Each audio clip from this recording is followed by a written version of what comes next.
Bonjour commissaire Maurice Signolet, et bienvenue dans cette matinale sur Géopolitique Profonde. Bonjour à vous. Alors, commissaire, je commence par quelque chose, même si il faudra, et on vous réinvitera au moment de sa sortie parce que ce sera plus efficace. Vous avez un livre à paraître au mois de mars 2025 qui en dit long. J'ai lu à peu près la même chose déjà sur la justice. Sur la justice, ce magistrat disait « Ne faites surtout pas confiance à la justice de votre pays ». Et alors là, on a une version policière qui n'est pas mal non plus. La police ne peut plus rien pour vous. Maurice Signolet, commissaire divisionnaire honoraire, aux éditions, tiens, aux mêmes éditions que notre ami Driss Ghali, aux éditions L'Artilleur.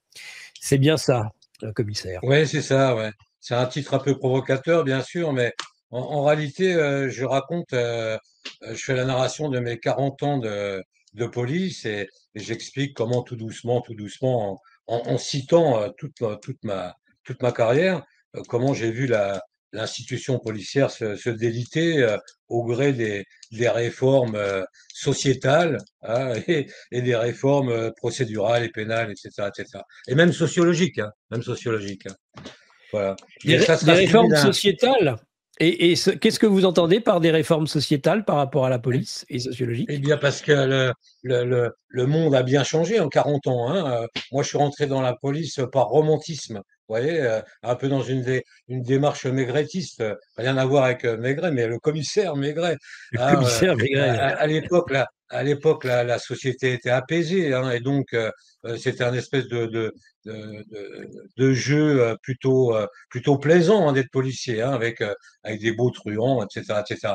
Et on a bien vu que le glissement sociologique de la société française avait un impact sur la police, hein, puisque on s'est retrouvé confronté à des choses qu'on ignorait totalement il y a 40 ans.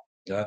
Donc effectivement, toutes ces, toutes ces, toutes ces, toutes ces avancées entre guillemets, tout ce progrès, vous savez, je crois que c'est Jean Cocteau qui disait le progrès peut être le développement d'une erreur. Hein, on croit s'élever, on ne fait que sombrer. C'est un peu le constat. Hein. D'ailleurs, pour rebondir, je me suis permis d'écouter Monsieur Galli tout à la fin, qui faisait beaucoup référence au christianisme, sur quoi je lui en suis gré. Et pour faire un lien avec la délinquance, bah, il suffit de lire le livre de René Girard, hein, La violence et le sacré. Oui. Tout est là. Si vous voulez, si j'ai vu cette disparition du sacré, j'ai vu cette fin de la parité évolutionniste entre le matériel et l'éthéré. Hein. Aujourd'hui, il n'y a que le matériel qui compte. Eh ben, la contrepartie, c'est que les pulsions reviennent. Les pulsions sont quelque part légitimées. Ça se fait un espèce d'effet balancier, si vous voulez. Hein. On revient à l'homme de Néandertal tout doucement, quoi. Tout le monde est en train de trouver absolument scandaleux ces rixes à coups de couteau, etc. Mais c'est par effet balancier un retour à Néandertal, hein, c'est tout. Hein. Un jour, il faudra que notre pouce se développe pour bien tenir en main une massue. Hein. C'est exactement ça. Et non pas seulement c'est pas seulement Petite poussette de Michel Serres où c'était la surreprésentation, vous savez, des pouces dans le cerveau, lié au fait des jeux vidéo et de tout ça des gamins. Ils ont, paraît-il, une surreprésentation.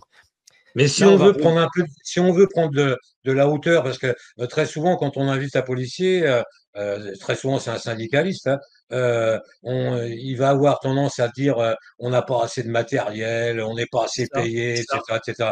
Mais non, c'est beaucoup plus profond que ça. Et si on ne va pas aux racines du mal, on ne s'en sortira pas. Hein. C'est tout. C'est la raison pour laquelle j'ai accepté l'invitation à ce colloque là où j'étais venu déjà il y a quelques mois une première fois. Je trouve ça intéressant parce que on n'est pas dans le survol, quoi. Hein. On essaye d'aller au fond des choses.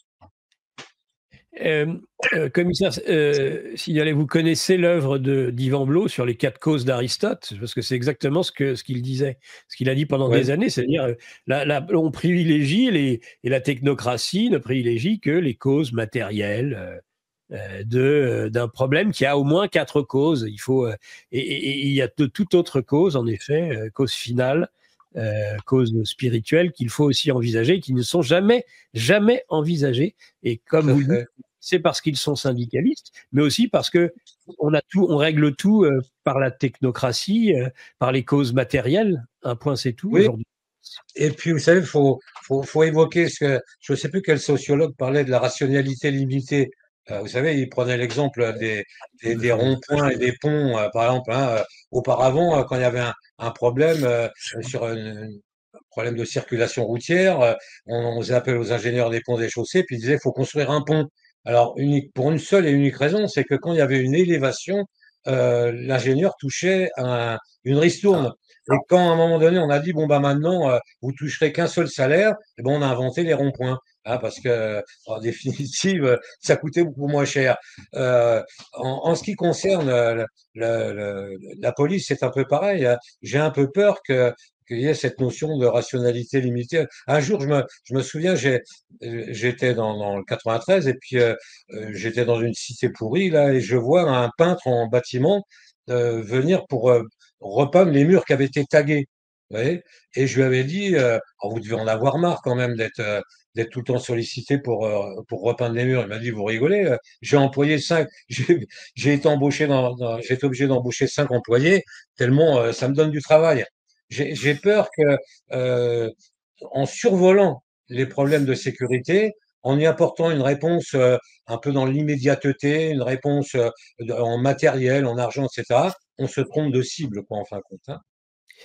Et là, vous abordez le sujet qu'on va justement, qui est au cœur de notre échange ce matin, Maurice Signolet, c'est la question, parce que derrière ce que vous dites sur les ronds-points et les ponts, vous avez la corruption des directions départementales de l'équipement, vous avez les questions de corruption aussi des institutions. Et et le sujet justement des narcotrafiquants et des alertes, que ce soit par rapport aux magistrats, par rapport aux élus, par rapport aux policiers. Alors on sait que ça avait mis dans une colère noire Dupond-Moretti lorsqu'il était ministre contre les magistrats d'Aix-en-Provence. Mais c'est une terrible gangrène aujourd'hui, ces Oui, narcotrafics. oui. D'aucuns vont même parler de mexicanisation. Hein, donc Du voilà. narco, Alors ouais. le parallèle est un petit peu exagéré parce que au Mexique, il y a plusieurs milliers de personnes tuées par an, etc. On n'en est pas là, mais les prémices d'une mexicanisation sont là quand même. Vous voyez, moi, ce qui m'a le plus alerté, c'est quand j'ai appris que la responsable de la maison d'arrêt de Marseille, je crois, et son adjoint avaient fait l'objet de menaces de mort et qui étaient tout à fait réelles, puisque on a même arrêté 2 individus qui étaient prêts à les assassiner, dont un mineur d'ailleurs. Ça, c'est très révélateur. Je crois qu'on est en train de vivre les prémices avec le narcotrafic d'une mexicanisation qui risque d'être assez terrible quand même. On n'en est pas là quand même. Hein. Et justement, il faut prendre le recul nécessaire, analyser avec justesse et ne pas se tromper et voir le lointain, quoi. Hein. On a laissé dériver le trafic de stupéfiants pour diverses raisons. À la fois, il y a une raison sociologique, hein, c'est la prolifération de ces cités perdues de la République, comme on dit, mais en réalité, c'est des bastions étrangers qu'il y a sur notre territoire qui sont totalement impénétrables. Et parallèlement à ça, on a, on a transformé le code de procédure pénale dans de telles proportions en 40 ans qu'on en arrive à ne plus pouvoir appliquer le code pénal, si vous voulez. On a tellement complexifié le code de procédure pénale, la procédure policière, si vous voulez, la procédure judiciaire, qu'aujourd'hui, c'est extraordinairement difficile d'élaborer des procédures. Si vous voulez, on a multiplié les barrières pour arriver à cette situation qui était déjà préoccupante avec la prolifération de ces cités perdues de la République. On a augmenté encore en transformant le code de procédure pénale. Et aujourd'hui, on se retrouve face à une impasse. Et donc, bah, on voit des gesticulations, hein, les opérations main propre dans les cités, c'est un leurre de communication, hein, parce que si vous n'allez pas en profondeur, vous n'arriverez pas à le résoudre. D'un autre côté, on a supprimé la direction centrale de la police judiciaire pour la départementaliser. C'était une erreur énorme, hein, de la part du ministre précédent de l'Intérieur, de Darmanin, et qu'un jour on va payer très très cher, hein. Et puis, bah, voilà, la situation ne fait qu'empirer. Alors là, on a senti quand même une, un petit coup d'accélérateur qu'on a vu le nouveau ministre de la Justice se rendre en Ouais. Italie pour pour s'inspirer de ce qui se passe en Italie. Ouais. Alors en Italie, déjà, il faut savoir que il existe une police pénitentiaire. C'est-à-dire que nous, l'administration, l'administration de la justice a la main sur les gardiens de prison, dépendent du ministère de la Justice, pas du tout en Italie. Et ça a l'air de rien, mais c'est une force de près de 30 à 40 000 policiers supplémentaires. Vous voyez, et je vois que Darmanin a suggéré de peut-être créer une police pénitentiaire. Ça, par contre, on Ouais. va dans le bon sens. On va On vraiment va dans le dans bon le bon sens. sens. Il faudrait Ouais. totalement intégrer l'administration pénitentiaire au ministère de l'Intérieur, chose qui existait auparavant. Vous savez que c'est assez récent, entre guillemets, hein. Il a fallu attendre les années 1920-1927, je crois, pour que l'administration des prisons passe sous le coup de la justice. Auparavant, c'était sous le coup ça dépendait du ministère de l'Intérieur. Donc ça, Ouais. c'est une piste à réfléchir, intéressante, hein, tout comme mettre les très gros narcotrafiquants en un même lieu avec des restrictions de visite, etc., etc. Si vous Quartier voulez, de haute pour aller sécurité. Ouais. voilà, pour aller beaucoup plus loin, si vous voulez, si on y réfléchit, il faut savoir qu'on est passé euh, en l'espace de 40 ans, très très rapidement, hein, d'une justice du fait vers une justice de l'auteur. Vous voyez? Et ça a l'air de rien, mais la conjugaison des poussées freudiennes et puis des poussées philosophiques, etc., légitimant les pulsions, etc., on en est arrivé, on en est arrivé à uniquement considérer dans le jugement, dans l'ordonnancement de la justice, à considérer la personnalité de l'auteur. Partant de là, on en a oublié on en a oublié le désarroi des victimes, on en a oublié la notion d'expiation de la faute, on en a oublié le fait de mettre hors d'état de nuire des prédateurs, etc., etc. Oui, il faut se souvenir de Robert Badinter, qui va bientôt être panthéonisé, a été l'un des grands ordonnateurs de cette pensée qui Oui. découlait de la pensée de Marc Ancel, vous savez, le nouveau contrat social de l'époque. C'est-à-dire qu'on considère l'auteur, donc partant de là, on va lui trouver énormément de circonstances atténuantes. Donc on en était dans une démarche de réinsertion. Voyez, donc on a multiplié les parloirs, on a multiplié les possibilités de toutes sortes de possibilités. Donc, la dureté de la peine, donc son exemplarité, a disparu. Il ne faut pas s'étonner si aujourd'hui on a des taux de récidive aussi importants. Alors, taux de récidive, et puis la porosité aussi des limites, même des frontières. On le voit bien, il y a eu une attaque dernièrement sur de l'administration pénitentiaire. Les criminels courent toujours, hein. C'est-à-dire que là, on s'est rendu compte au fil des mois, depuis quelques années, l'état réel. C'est-à-dire, nous avons carrément des trafiquants qui continuent leur business en prison, hein. Ça ne pose. Depuis la prison, c'est ça, c'est exactement ça. Si vous voulez, on a voulu j'arrête pas d'entendre parler de crise de l'autorité, etc. Mais l'autorité, ça fait des décennies qu'on l'a détruit à tous égards.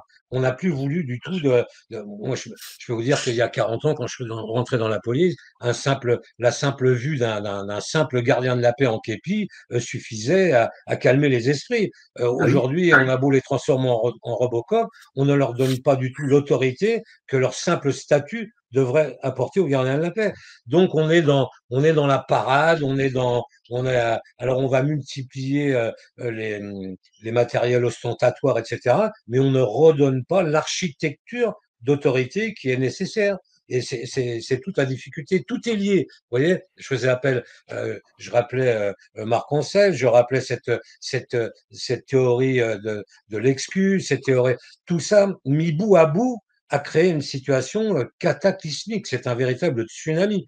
Hein, on ne veut pas le reconnaître, mais la France vit une période insécuritaire absolument terrible. L'insécurité, quand je vous ai dit que j'étais rentré par romantisme dans la police, mais c'est simplement parce que sentiment d'insécurité. oui, la délinquance à mon époque, c'était vraiment la marginalité, quoi. C'était vraiment une part. On volait le bourgeois, vous voyez, on volait le bourgeois. Aujourd'hui, c'est vraiment devenu un véritable tsunami. Et ça commence à l'école. Alors peut-être d'ailleurs que la crise sanitaire n'y a pas aidé, mais les nouvelles générations arrivent petit à petit au collège et les difficultés. En fait, on a l'impression des fois qu'on a touché le fond de la piscine, mais non, ça continue. Hein. Cette crise de l'autorité, elle débute à l'école, évidemment. Oui, tout à fait. Maintenant, je me demande s'il faut pas être un petit peu optimiste quand même. J'écoutais tout à l'heure Driss Ghali, pareil, là, qui disait on devrait rentrer dans une période d'évangélisation, c'est une période propice. Quelque part, je sais plus, je crois que c'est Joseph de Maistre qui parlait des époques. Hein, il disait qu'il y avait, en fin de compte, il y avait pas c'était pas linéaire la progressivité non, c'est pas des bon. civilisations. Il y avait des époques avec des périodes, etc. Je pense que comme la parole s'est un petit peu libérée, qu'aujourd'hui on peut se permettre d'attaquer un peu la doxa qui nous dominait depuis bientôt 50 ans, le bon sens va peut-être reprendre ses droits. Hein. Moi, je crois beaucoup au peuple salutaire. Vous voyez, je crois beaucoup aux gens simples et au simple bon sens. Je crois que si à un moment donné le bon sens reprenait un peu ses droits, peut-être que toute cette chaîne d'autorité naturelle reviendrait.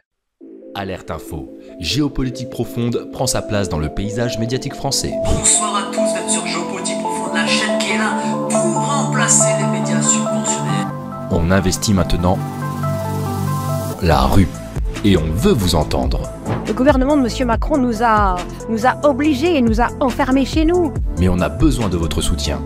Alors cliquez sur le bouton j'aime pour nous soutenir.